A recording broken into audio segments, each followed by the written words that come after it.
You're listening to the International Souls Podcast, solo sessions with me, Eryck. These episodes are where I share my experiences in my careers, traveling, fatherhood, coaching, and everything in between. The real story is about living with intention, moving with purpose, and staying open to what's next. Here we go.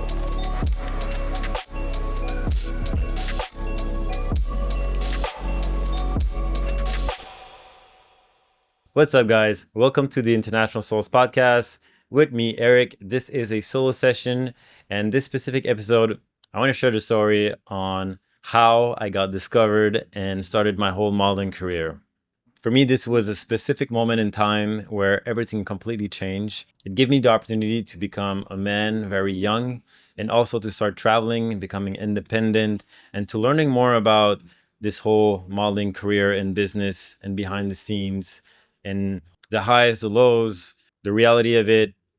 So it all started in my math class. I was 17 in college studying business, which was my whole purpose at that time. I wanted to really build businesses. And beautiful girl, probably the most beautiful girl in my math class, decided to come and sit right next to me. And we didn't talk, but then eventually she just started talking a little bit. And at the end of the class, she says, "Eryck, to be honest with you, I came to sit next to you because I wanted to ask you if you wanted to come to my agency and if you were interested in becoming a model." So it kind of threw me off, but I was very open and I decided to go the next week. Since I was underage, I had to go with my father at the time. And we signed the contract instantly, Docero Models, and I'm still with that agency today. So I'm very grateful for the whole team over there. The first year, guys, I did one job and it was a background acting in a TV show. I don't remember the show, but it was like a soccer TV show, high school thing. And that was it. That was like my first year, not doing much. So sometimes you have to be patient because I could have just quit there and skipped and move on. However, a photographer came and asked my agent, "Hey, Eryck has a lot of potential, but if he shave his hair, I really believe his career can take off." I love my hair back then. I really did. But I trusted his vision. So I went to the barber. They just shaved my hair completely. We did a photo shoot that exact same day. And a week later, my agent calls me. I was working in an electronics store selling TVs and selling equipment, audio equipment. My agents called me and was like, "Eryck, good news. You just got represented by a New York agency." So just imagine this. You're 18 years old, small town, and all of a sudden New York wants to represent you. And you know, New York is like the big city. New York is New York. So I was super excited about that. Signed with the agency. 2 days later, get another call. My agent's like, "Eryck, I got some news for you." "What?" "You just got booked to shoot the cover of Vogue magazine in New York. You're leaving in 3 days." I'm like, what is going on? And you're shooting with this incredible photographer. The stylist on set is the stylist Nicola Formichetti, the stylist that put Lady Gaga on the map pretty much. Very avant-garde, like super creative stylist.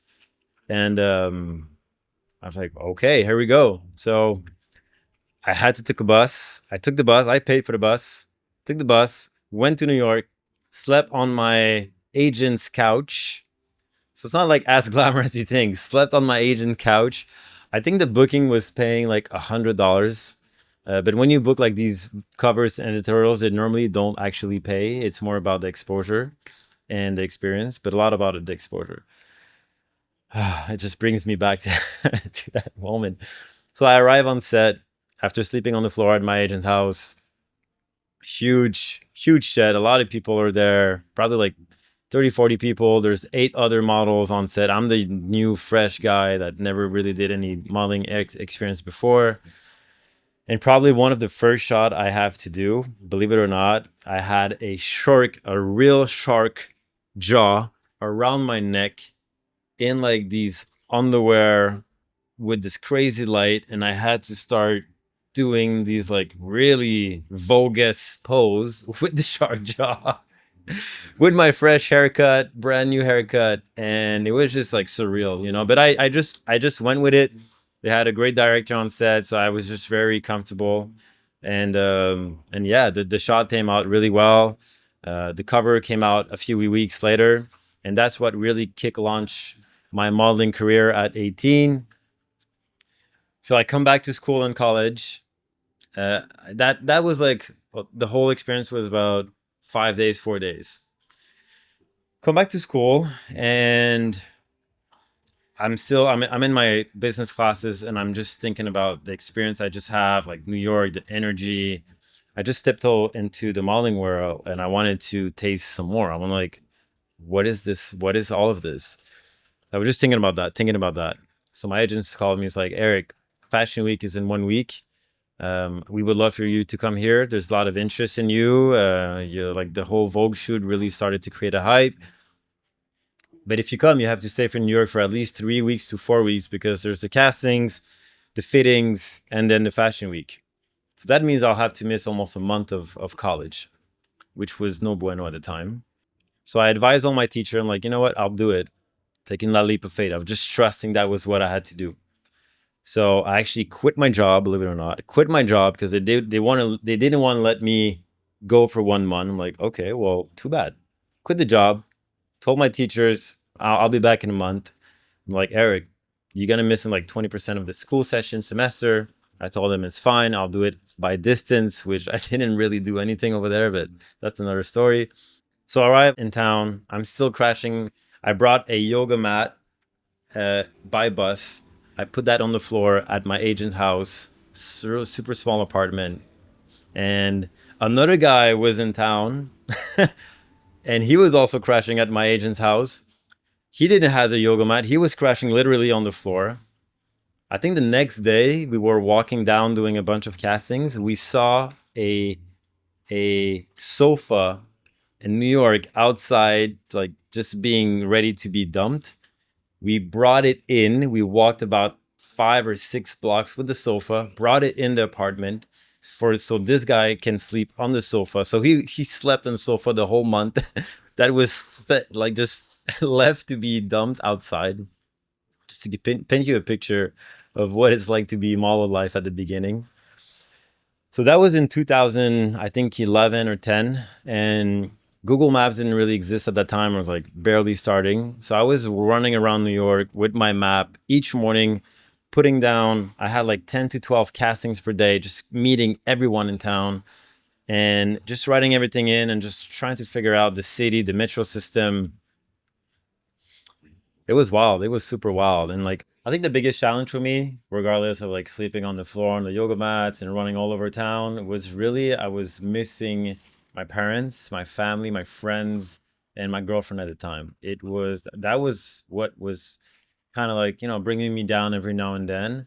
The other challenges was mostly like exciting actually, but that part was hard for me, and it took me a bit of time to get used to being away, and I actually conditioned myself eventually after over the years on how to not be so attached to emotionally to people and to objects and things and memories. So that was a whole practice which I'm going to deep dive a little later in different episodes, but that was definitely my biggest challenges at first. But then you have the other side, which was so enriching, so fun. I remember going through, so I just turned 19, and I remember going to these parties, like after parties and clubs, and which I was still quite illegal in the US because it's 21. And, I was rubbing shoulders with A1 celebrities such as Samuel L. Jackson and like athletes from the New York Giants and just all these people where it wasn't my wildest dream to be next to them. I was watching movies, and now I'm actually in the same room with them having a glass of champagne. And so all those experiences, like the Tom Hilfiger after party, it was packed with celebrities, and just it was a whole different way of living the model life. So I had like the contrast. I would go back home and sleep in a mattress, but then I would be out and about and rubbing the shoulders with these people. So during that first fashion week, I actually booked two shows in one presentation. A presentation is when you mostly stay still. It's kind of weird. I didn't know about this. So you kind of stay still there's a bunch of, let's say, male models, let's say like 20 male models. They wear the clothes in a funky decor like environment, and you just stay still there for like literally 2 hours, and you have all the clients, potential clients, who are just walking in front of you while you stay still, and they just look at you, look at the clothes, and they keep going, and then they do like their purchase. So I did one of those. And then I also booked 2 runways. So my first runway was for Rad Hurani, first ever runway. I was so nervous. Probably the most nervous I've been in my modeling career was that specific show, because one, I've never done it, and there's a lot of like attention on you when you do the runways. But second, and you want to, like, how do you walk, like, what do you look at? You don't want to trip. And the first runway, I had to wear 4-inch heels because it was a unisex collection. So 4-inch heels, first time runway. And my agent told me, hey, Eryck, every time you do your castings and you walk on the streets, imagine that the sidewalk is your runway. So I would like just practice the look, the walk, and just embody that, do like a mental rehearsal in my mind. It ended up being a good show. It was a lot of fun. Connected with the designer who booked me after that in different fashion week across the world, and I actually booked the lookbook, booked the campaign. So it was definitely a good first show. The second show was the biggest show of Fashion Week, which was Marc Jacob. I think there were like 3 to 4 male model who got booked, and the rest was mostly like a woman collection. So that was a great experience as well. Big show, big production, and uh, the after party was incredible. They gave us a bunch of really cool clothes, which I still have today. It's just bring like those pieces, specific pieces of clothes, just kind of bring me back to those memories.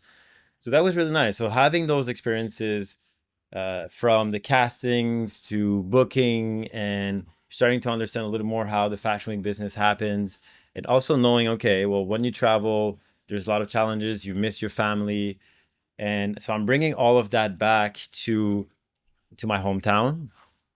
And I remember I was sitting in my math class or my business class, and in my mind, I would just revisit all those days, all the experiences I just lived, and I couldn't believe, like, wow, this is actually a career. This is actually a job that I can do for the next few years.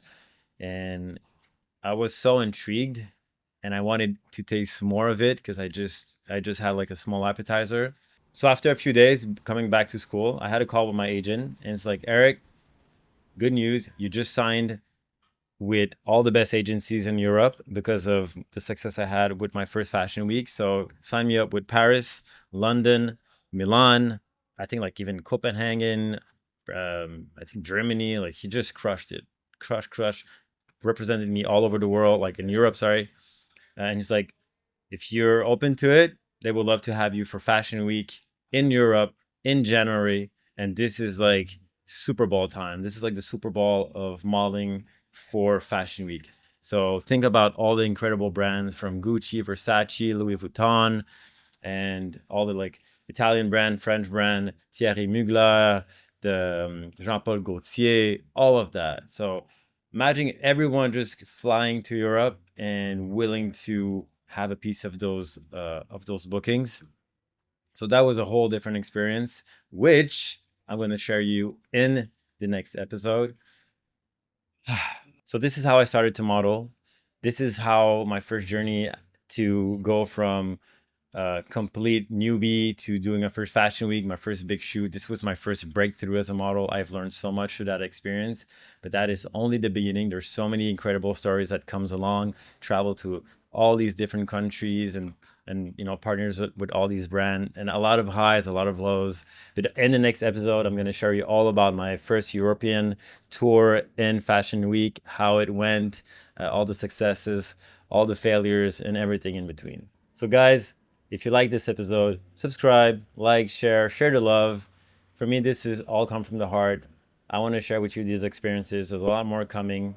So these were the solo session with Eryck, myself, and I'll see you next time. If you enjoyed the episode, don't forget to follow the show and leave us a review wherever you get your podcasts. It really helps us to grow and keep the conversation going. Thanks for listening.